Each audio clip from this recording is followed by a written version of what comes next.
Hello everyone, welcome to our YouTube channel.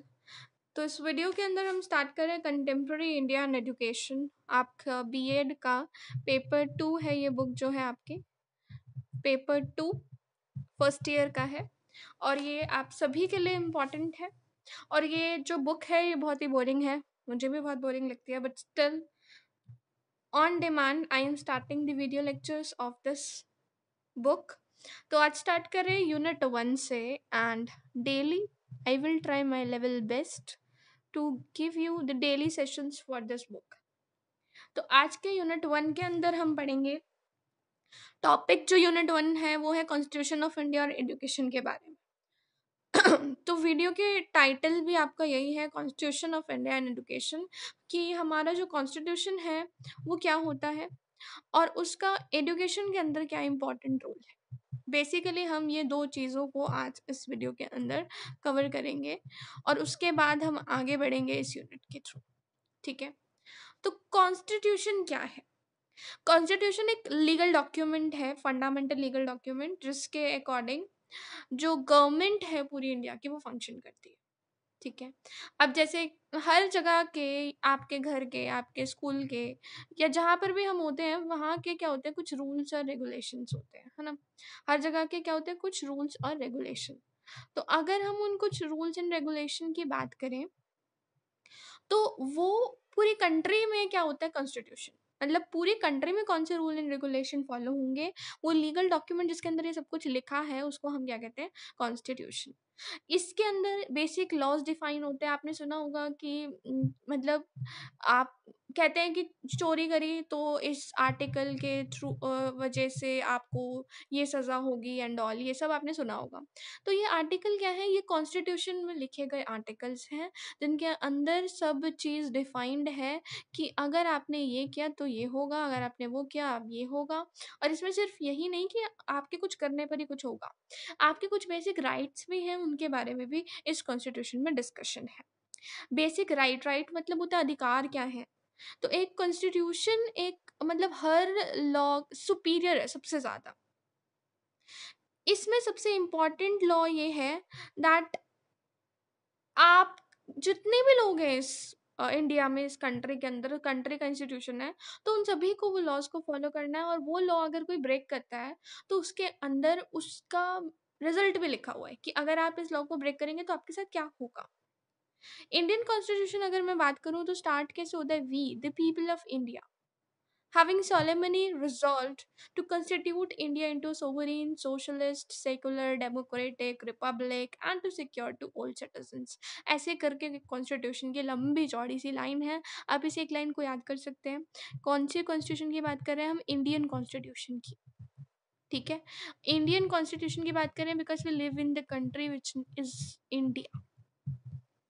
Indian constitution में ये सब कुछ लिखा है।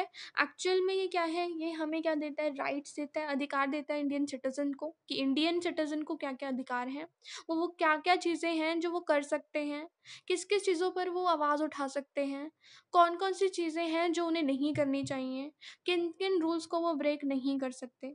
तो हमारा कॉन्स्टिट्यूशन में बहुत कुछ है, पर हम एज अ बीएड स्टूडेंट किस में इंटरेस्टेड हैं कि कॉन्स्टिट्यूशन में एडुकेशन से रिलेटेड क्या है। आखिर कॉन्स्टिट्यूशन को बीएड वालों के लिए पढ़ना ज़रूरी क्यों है, क्योंकि उसके अंदर एडुकेशन से रिलेटेड भी कुछ है। जो हमारे इंडियन कॉन्स्टिट्यूशन है उसका एडुकेशन से बहुत ही इम्पॉर्टेंट क्या है, एक तरह का कनेक्शन है।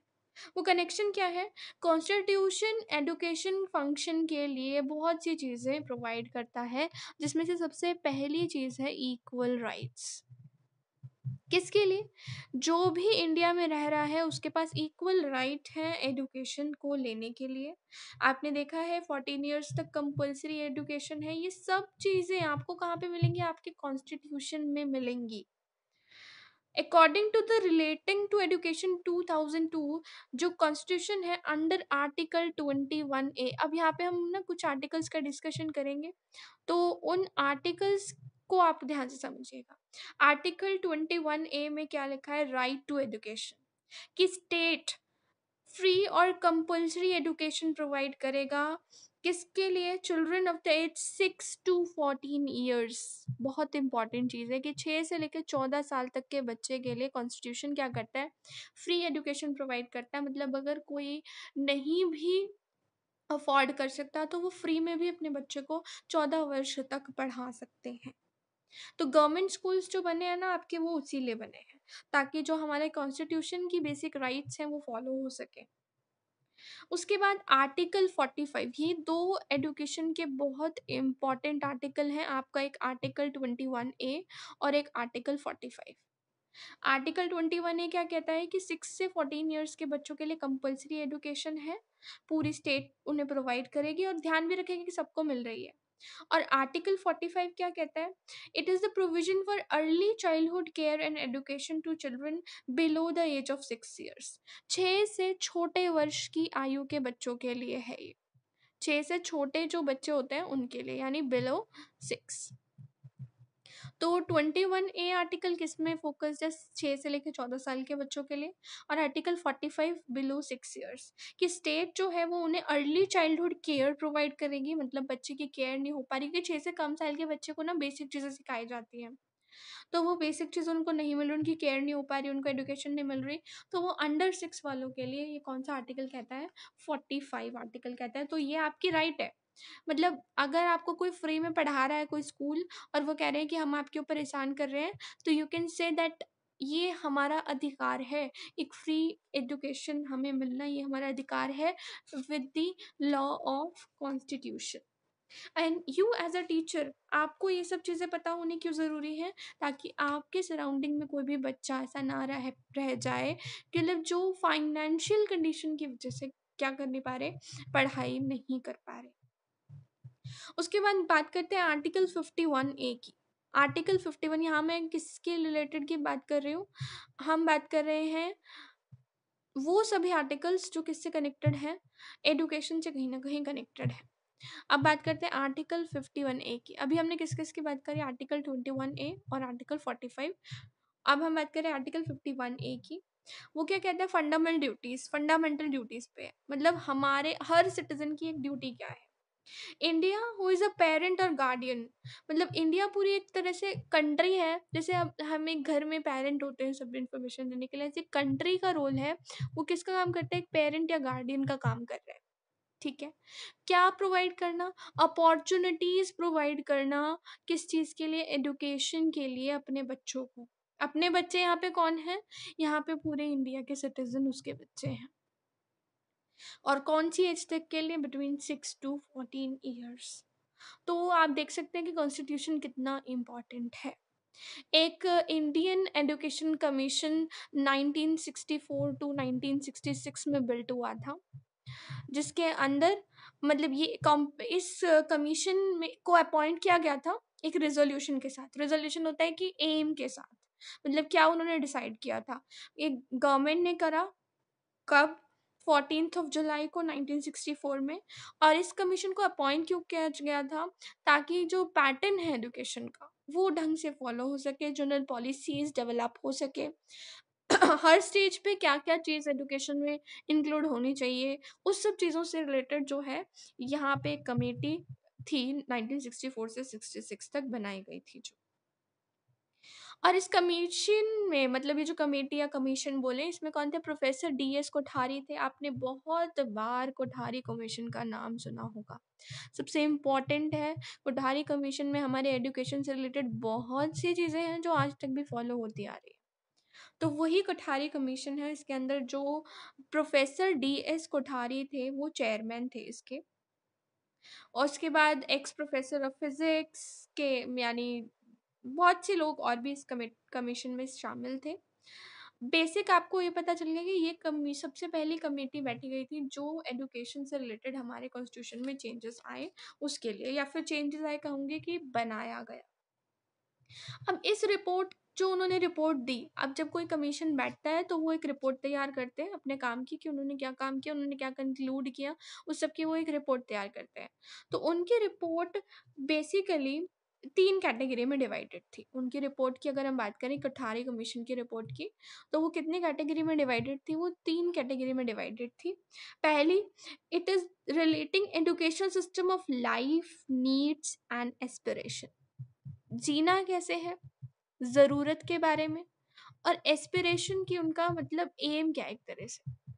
इन तीनों चीज़ पे एजुकेशन को क्या रहना चाहिए, फोकस्ड रहना चाहिए। दूसरी चीज़, क्वालिटेटिव इम्प्रूवमेंट होना चाहिए। मतलब उनके अकॉर्डिंग क्या था कि क्वांटिटी में ना हो पढ़ाई, किस में हो, क्वालिटी में। मतलब ये ना कि बहुत सारा बच्चा पढ़ रहा है, क्वालिटी के साथ पढ़ रहा है, तो that is called the quality of education. Qualitative improvement आनी चाहिए एजुकेशन के अंदर।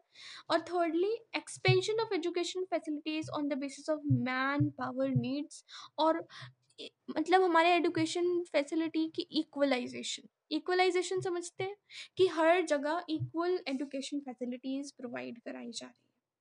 तो ये हमारा था कोठारी कमीशन, और उसने 4 एम्स रखे थे। मतलब प्रोडक्टिविटी बढ़ानी है उनको, उनके एम क्या थे कि उनको प्रोडक्टिविटी को क्या करना है, इंक्रीज करना है। सोशल और नेशनल इंटीग्रेशन, इंटीग्रेशन होता है कि सब मिलकर जहाँ पर काम कर रहे हैं, तो सोशल और नेशनल इंटीग्रेशन होना चाहिए, समाज मिलके काम करे, पूरा नेशन मिलके काम करे। मॉडर्नाइजेशन डेवलप हो, और सोशल मोरल और स्पिरिचुअल वैल्यूज आए बच्चे में। एजुकेशन हर चीज पे फोकस करता है। तो ये सारे उनके मेन इंपॉर्टेंट एम्स थे। अब जब मैं आपके बीएड के एग्जाम की बात करूं, तो आपको क्या पता होनी चाहिए, हेडिंग्स पता होना चाहिए। अंदर आप कुछ भी बना के लिख सकते हैं, कुछ भी से मतलब कनेक्टेड ही हो, ठीक है।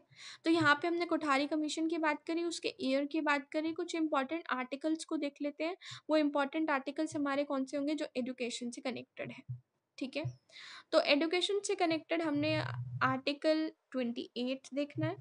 यहाँ मैं आर्टिकल्स बता रही हूँ। Article 29, article 30, article 45। इसमें से आप 2-3 आर्टिकल्स भी याद करके लिख देंगे तो बस उतना ही बहुत इंप्रेसिव हो जाएगा आपके टीचर चेक, जो चेक कर रहा है पेपर, उसके लिए। उससे ज़्यादा लिखने की ज़रूरत नहीं है। बट स्टिल मैं आपको कितने आर्टिकल्स यहाँ पे बता रही हूँ वीडियो के अंदर। 7 आर्टिकल्स हम डिस्कस कर रहे हैं, किससे रिलेटेड हैं, जो हमारे एजुकेशन से रिलेटेड है और हमारे कॉन्स्टिट्यूशन के अंदर है। तो सबसे पहला क्या है, फर्स्ट आर्टिकल, आर्टिकल 28। देखो मैं आर्टिकल डिस्कस कर रही हूँ यहाँ पे, यानी आर्टिकल 28 मतलब कॉन्स्टिट्यूशन में 28th आर्टिकल पर ये लिखा है, और ये बताता है हमारा कॉन्स्टिट्यूशन ये क्या प्रोवाइड करता है। It provide freedom as to attendance at religious instruction और religious worship in educational institution. मतलब रिलीजियस बातें की जाएंगी इंस्टीट्यूशन में, रिलीजियस इंस्ट्रक्शन दी जाएंगी, रिलीजियस वर्शिप होंगी एजुकेशन इंस्टीट्यूशन के अंदर। रिलीजन को इंक्लूड करता है हमारा आर्टिकल 28, ठीक है। उसके बाद आर्टिकल 29 क्या प्रोवाइड करता है, it provide equal opportunities. Equal opportunity किसको प्रोवाइड करना, एजुकेशन इंस्टीट्यूशन में। मतलब अगर एक स्कूल है, एक कॉलेज है, तो उसमें हर एक को क्या प्रोवाइड करवाई जा रही है, इक्वल अपॉर्चुनिटी, समान। मतलब अपॉर्चुनिटी को आप हिंदी में क्या कहेंगे, एक तरह से अपॉर्चुनिटी का मतलब आप समझते ही होंगे, मुझे कोई हिंदी वर्ड नहीं आ रहा है यहाँ पर। इक्वल अपॉर्चुनिटी प्रोवाइड कराई जा रही है, ठीक है। उसके बाद किस लिए, एजुकेशन इंस्टीट्यूट में। मतलब ये नहीं है कि कोई अगर अमीर बच्चा बैठा है तो हाँ उसको तो हम एसी में बैठा रहे हैं पढ़ाने के लिए, और कोई गरीब बच्चा है तो उसको ऐसे ही फर्श पे बैठा के पढ़ा रहे हैं। नहीं, सबको बराबर की अपॉर्चुनिटी मिलेगी, चाहे वो बच्चा बहुत अमीर है, बहुत पैसे भर रहा है, या चाहे वो कोई बच्चा कोई पैसे नहीं भर रहा, दोनों ही केस में। उसके बाद आर्टिकल 30 की बात करते हैं। It accepts the right of minorities to establish and administer education institution. मतलब माइनॉरिटीज जो हैं, जो मतलब नीची जाति के जो लोग हैं, उनके लिए एजुकेशन की बात करता है कौन, आर्टिकल 30। तो यहाँ पे मैं सिंपल एक याद रखने के लिए क्या लिख रही हूँ, इट फोकस ऑन माइनॉरिटीज, ठीक है। उसके बाद बात करते हैं आर्टिकल 45, जो हम ऑलरेडी डिस्कस कर चुके हैं, होप कि आपको याद होगा। आर्टिकल 45 में हमने क्या डिस्कस किया था, फ्री और कंपलसरी एजुकेशन प्रोवाइड करवाता है, कहाँ तक की एज के बच्चों के लिए, अप टू 14 ईयर्स की एज के बच्चों के लिए। फ्री और कंपल्सरी बहुत इंपॉर्टेंट चीज़ है। कोई आपको पैसा नहीं भरना है, फ्री और कंपल्सरी भी है। मतलब कोई भी बच्चा ऐसा नहीं रहना चाहिए कि जो 14 साल तक की उसको पढ़ाई नहीं मिली हो। तो अगर आपकी नज़र में कोई ऐसा बच्चा है, then you should aware him कि कॉन्स्टिट्यूशन में एक राइट है जिसके थ्रू आप फ्री और कंपल्सरी एजुकेशन गैदर कर सकते हैं। फिर आर्टिकल 46 किस पे फोकस करता है? एससी और एसटीज पे। अब उन्होंने इतना ज़्यादा फोकस कर लिया कि आज तो बहुत ज़्यादा ही एससी एसटीज बढ़ गए हैं। बाकी एससी लोअर कास्ट होते हैं, ये हमारी एससी और एसटीज कास्ट है, वीकर सेक्शंस है सोसाइटी के, तो इनको स्पेशल केयर प्रोवाइड करता है आर्टिकल 46। उसके बाद बात करते हैं आर्टिकल 337 की। तो it provide special provision with respect to the educational grants for the benefit of Anglo-Indian common। Article 337 हमें क्या प्रोवाइड करता है? एंग्लो इंडियन पीपल कौन से होते हैं? ये दो ग्रुप्स में डिवाइडेड होते हैं। ये जैसे मिक्स्ड इंडियन आते हैं और ब्रिटिश इंसेस्ट्री, मतलब वो पीपल जो ब्रिटिश डिसेंट बॉर्न हैं लेकिन इंडिया में रह रहे हैं। 337 आर्टिकल किसके लिए है? उन्हीं लोगों के लिए जो ब्रिटिश में थे पर वो इंडिया में रह रहे हैं, तो उनको वो स्पेशल प्रोविजन प्रोवाइड करता है। तो यहाँ पे मैं क्या लिख रही हूँ? It provide special provision for Anglo Indian community. ठीक है, तो हर एक का ध्यान रख रहा है हमारा कॉन्स्टिट्यूशन, उसके बाद भी हम नहीं पढ़ रहे हैं।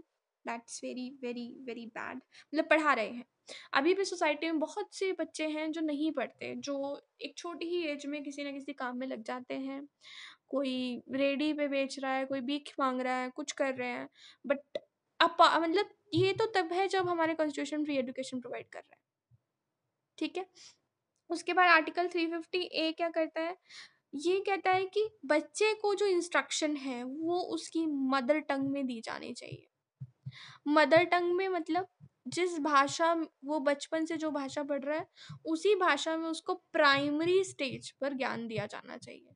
जैसे अभी हम यहाँ रहते हैं, हमारी हिंदी मदर टंग है, मातृभाषा है ना, हमने हिंदी शुरू से सीखी है, हमें बहुत अच्छे से आती है। तो जो प्राइमरी लेवल की एजुकेशन है ना, वो कौन सी लैंग्वेज में दी जानी चाहिए? मदर टंग में। उसके बाद आप चाहे कोई नई लैंग्वेज सिखाएं साथ साथ, और फिर बाद में आप अपनी इंग्लिश में इंक्लूड करें, that's not a big deal. लेकिन अभी तो न्यू पॉलिसी के अकॉर्डिंग आपकी जो आगे की बुक्स भी हैं, प्राइमरी में तो भाई फोकस करते ही हैं वो मदर टंग में, लेकिन सभी एनसीईआरटीज वो हर एक मदर टंग में, हर लैंग्वेज में प्रोवाइड करना चाहते हैं। हो जाएगा धीरे धीरे सब चीज़ें, अभी तो इंग्लिश में अवेलेबल है, बट हर लैंग्वेज में हमें एक टाइम के बाद एनसीईआरटीज सभी मिलेंगी। तो हमारा कॉन्स्टिट्यूशन एजुकेशन में ये इम्पॉर्टेंट रोल प्ले करता है। हमने कुछ इम्पॉर्टेंट आर्टिकल्स का डिस्कशन किया जो हमारे कॉन्स्टिट्यूशन में एजुकेशन से कनेक्टेड हैं। तो अगली वीडियो में हम अगला टॉपिक डिस्कस करेंगे और वो टॉपिक होगा concurrent status and education. Concurrent list क्या होती है, एजुकेशन का मतलब क्या है उस कॉन्करेंट लिस्ट के अंदर। धीरे धीरे करके हम टॉपिक्स को कवर करेंगे एंड प्रोबेबली हम इस यूनिट को जल्द ही कंप्लीट करेंगे।